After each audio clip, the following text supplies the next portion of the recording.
করেছেন। আমি নবীন মানুষ হিসেবে, তরুণদের প্রতিনিধি হিসেবে এবারে নির্বাচনে প্রতিদ্বন্দ্বিতা করতে যাচ্ছি। আমি গতানুগতিক রাজনীতির বাইরে এসে স্বচ্ছতা, ন্যায্যতা, নিরপেক্ষতা ও বৈষম্যহীন সমাজ প্রতিষ্ঠার লক্ষ্য নিয়ে মানুষের মধ্যে এসেছি। যেখানেই গিয়েছি আমি আকণ্ঠ সমর্থন পেয়েছি, মানুষের ভালোবাসা পেয়েছি। আজকে একটি গণমিছিল হয়েছে আমাদের 7 নং চরবানি পাকুড়িয়া ইউনিয়নে। সেই গণমিছিল বলে দেয় মানুষ পরিবর্তন চায়, স্বচ্ছতা চায়, মানুষ নিরপেক্ষতা চায়, মানুষ চাঁদাবাজ মুক্ত, সন্ত্রাস মুক্ত, দুর্নীতিমুক্ত একটি সুন্দর সাম্যের মানবিক বাংলাদেশ চায়। সেই বাংলাদেশ গড়ার ক্ষেত্রে আমি জনগণকে সাথে নিয়ে, মেলান্দহ মাদারগঞ্জের সকলকে সাথে নিয়ে, তাদেরকে সাথে নিয়ে একটি সুন্দর, একটি বৈষম্যহীন সমাজ প্রতিষ্ঠা করতে পারব এবং একটি ভোট বিপ্লবের মধ্য দিয়ে জনগণের ইচ্ছাকে প্রতিফলন করতে পারবো, জনগণের বিজয়কে ছিনিয়ে আনতে পারবো বলে আমি বিশ্বাস করি। এখন পর্যন্ত নির্বাচন নিয়ে আপনার কোনো অভিযোগ আছে কিনা? নির্বাচন নিয়ে অনেক অভিযোগ আছে। আমি আসলে অভিযোগ জানাতে চাই না। যেই সময় আমি অভিযোগ জানাবো তার মধ্যে আমি মানুষের কাছে যেতে চাই, মানুষের দুয়ারে দুয়ারে যেতে চাই। অভিযোগ করতে গেলে অনেক সময় লেগে যাবে। আজকেও কালীবাড়ি বাজারে আমার বিলবোর্ড লাগানোর ক্ষেত্রে বাধা দেওয়া হয়েছে।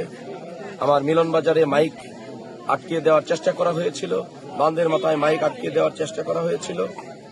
আমরা বাধার সম্মুখীন হচ্ছি। প্রচার করতে গেলে আমাদের অনেককে ভয় দেখানো হচ্ছে।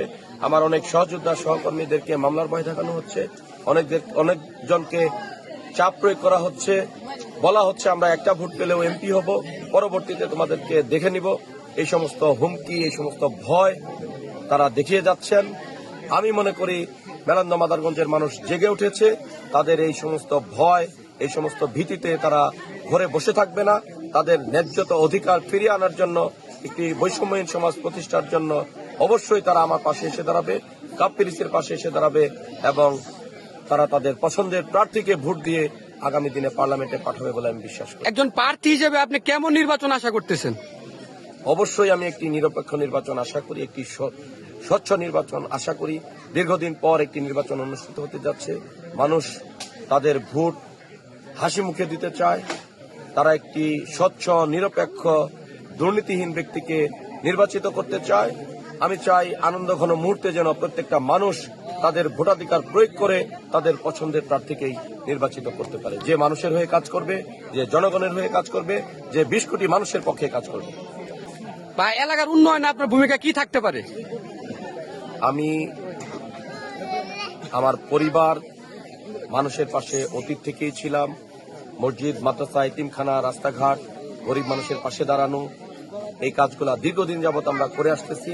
আল্লাহ পাক যদি মেলান্দহ মাদারগঞ্জের মানুষের ভোটে আমাকে পার্লামেন্টে কবুল করেন, আমি আমার যে সাধারণ ভোটার ভাই বোনেরা আছে, কৃষিজীবী, শ্রমজীবী যে মানুষগুলো আছে, স্বাধীনতার 54-55 বছরেও তারা এখনো বৈষম্যের শিকার। ইউনিয়ন পরিষদ, উপজেলা পরিষদ, থানা, এসপি অফিস, ডিসি অফিসে গেলে একজন শিক্ষিত ভদ্রলোক মানুষ যে সম্মানটা পান, যেভাবে সেবা পান, আমার এই সাধারণ ভাই বোনগুলা কিন্তু এইভাবে সেবা পায় না। আমি সকলকে একই সেবা নিশ্চিত করতে চাই। একজন শিক্ষিত ভদ্রলোক, প্রভাবশালী, বিত্তবান মানুষ যেভাবে সরকারি অফিসে গেলে সেবা পায়, আমাদের সাধারণ ভোটাররা, আমাদের সাধারণ কৃষিজীবী, পেশাজীবী মানুষরাও একই সম্মান যেন সরকারি অফিসে পায়, সেই অধিকার আমি প্রতিষ্ঠা করতে চাই। আমি একটি কল্যাণমুখী মেলান্দহ মাদারগঞ্জ প্রতিষ্ঠা করতে চাই, একটি মাদক মুক্ত, একটি মানবিক মেলান্দহ মাদারগঞ্জ প্রতিষ্ঠা করতে চাই। মেলান্দহ মাদারগঞ্জ বাসীদের উদ্দেশ্যে আপনি কি মেসেজ দিতে চান বা কি বলতে চান? ভোটারদের উদ্দেশ্যে আপনি কি বলতে চান? প্রিয় মেলান্দহ মাদারগঞ্জবাসী, আপনারা ভোট দিবেন বিবেক বিবেচনা নিয়ে, অতীতের কার্যক্রম নিয়ে।